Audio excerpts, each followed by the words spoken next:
एक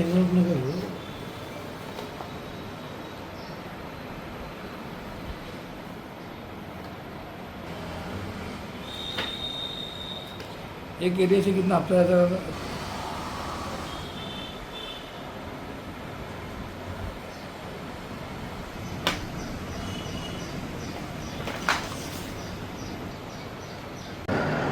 फेरीवाला खरं तर फेरीवाला धोरण कुठल्याही प्रकारे महापालिकेने निश्चित केलेलं नाही। आज खूप नागरिकांच्या तक्रारी आहेत। स्टेशन परिसर पहा, गल्लीबोळीत पहा, प्रत्येक रस्त्यावर फेरीवाले बसलेले आहेत। मुळात हे फेरीवाले आहेत कुठले? हे कल्याणकर आहेत का? डोंबिवलीकर आहेत का? इथले स्थानिक आमचे लोक आहेत का? हे कोणी नाहीत, हे सगळे बाहेरची लोक आहेत। आणि याच्यामागे जे कोणी अधिकारी असतील, जे कोणी कर्मचारी असतील, जे कोणी तिथले स्थानिक लोक असतील, जे यांचे हप्ते वसुली करतात, असं आम्हाला कानावर आलेलं आहे। स्वतः फेरीवाले आम्हाला बोलले की आमच्याकडून रोज हप्ते वसुली केली जाते। तर अशा अधिकाऱ्यांवर आणि अशा याच्यावर 2 महिने नगरसेवक निवडून उद्या पूर्ण होतील। 16 जानेवारीला रिझल्ट लागला, 16 मार्चची महासभा उद्या आहे।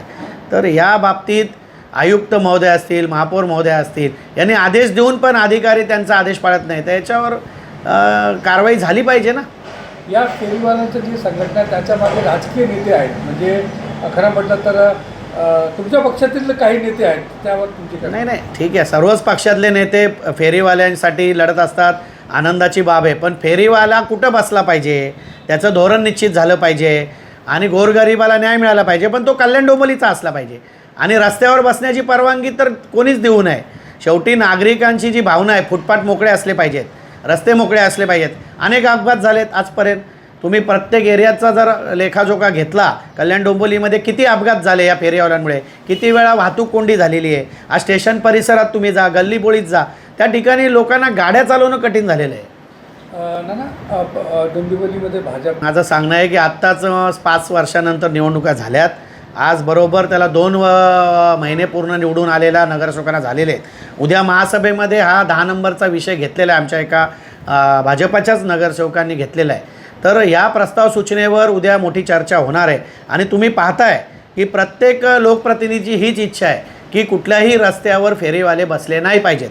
भाजी मंडई बनवल्या आहेत ना, भाजी मंडई बनवल्या आहेत, महापालिकेचे आरक्षित भूखंड आहेत, त्या ठिकाणी त्यांना बाजार लावू द्या ना। त्या ठिकाणी का नाही अधिकारी करत? याच्यामध्ये चांगभलं कोणाचं होतं आहे, मग तो कोणी असू द्या, तो अधिकारी असू द्या किंवा इतर कोणी असू द्या फेरीवाला म्हणून, यांचं चांगभलं जे होतं आहे त्याच्यासाठी हे फेरीवाले रस्त्यावर बसतात, असा माझा आरोप आहे। हप्ते घेतले जातात यांच्याकडून 100%। तर किती पैसे लोक घेतात, किती पैसे कमवतात? खूप पैसे घेतात, म्हणजे आम्ही आकडा ऐकला तर आम्हाला चक्कर येईल। एका एरियामध्ये 1.5 ते 2 लाख रुपये हप्ता वसुली होते आणि ही महापालिकेच्या संगनमताने होते।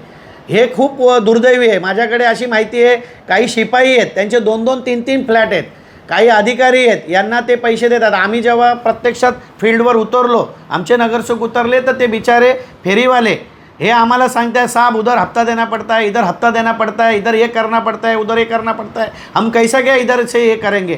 तर आम्ही त्यांना हे सांगितलं की तुम्हाला भाजी मंडई आहेत, त्या ठिकाणी आरक्षित भूखंड आहे, फेरीवाला धोरण निश्चित करून त्या ठिकाणी बसवलं पाहिजे। आम्हाला नागरिक महत्त्वाचे आहेत।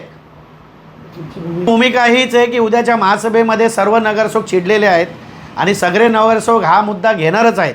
पण आम्ही हा इशारा शिवसेनेच्या वतीने देतो आयुक्तांना की यापुढे जर तुमचा कुठलाही अधिकारी ह्या सगळ्या याच्यात जर सामील आहेच, हे तर माझा आरोप आहे, सामील आहेच, वरिष्ठांपर्यंत सामील आहे, पण जर यापुढे रोडवर कुठलाही फेरीवाला जर दिसला तर तुम्ही त्याच्यावर जर कारवाई केली नाही तर शिवसेना आंदोलन उभारेल।